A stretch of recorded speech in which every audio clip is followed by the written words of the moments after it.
एक मृत सहेली ने जिंदा सहेली को बुला लिया।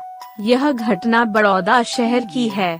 एक बार की बात है, तब हम लोग 12वीं कक्षा में पढ़ते थे। मेरा नाम ममता और मेरी खास सहेलियां भी थी, जिनका नाम रीता और सुनीता था। दोनों एक दूसरे के साथ हमेशा खुश रहती। एक दिन की बात है, जब रीता की शादी तय हो गई। सभी सहेलियों को बोला कि तुम सब मेरी शादी में जरूर आना। हमें आज भी याद है कि रीता की हल्दी मेहंदी हो गई थी और सोमवार को उसकी बारात आने वाली थी। तब हम लोग मिलकर रीता की शादी में उसके घर गए थे और उसकी पक्की सहेली सुनीता भी आई थी। रीता सजी संवरी बैठी थी।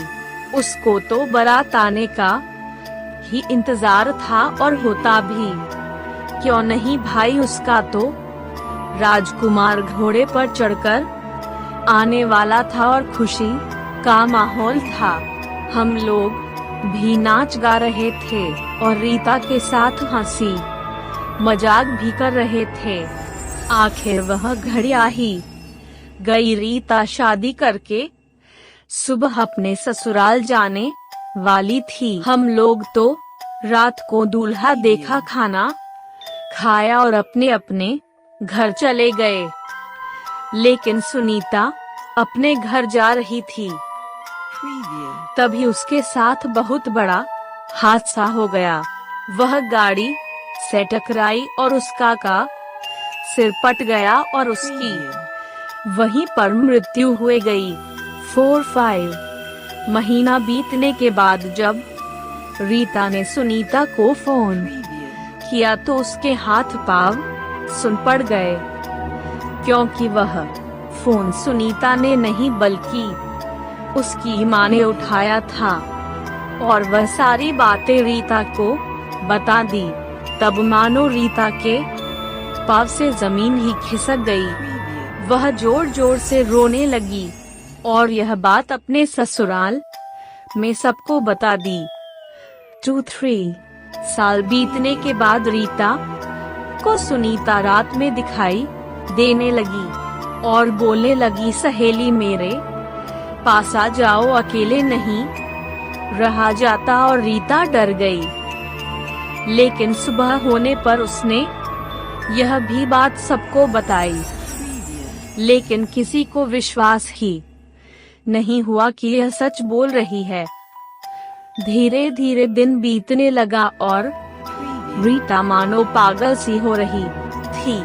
उसको कुछ पता नहीं चलता कि वह क्या कर रही है या फिर क्या करने जा रही है। ससुराल वालों ने परेशान होकर रीता को उसके घर भेजने का मन बना लिया और अपने बेटे को बुलाकर बोला कि बेटा उसे उसके मायके छोड़ आओ।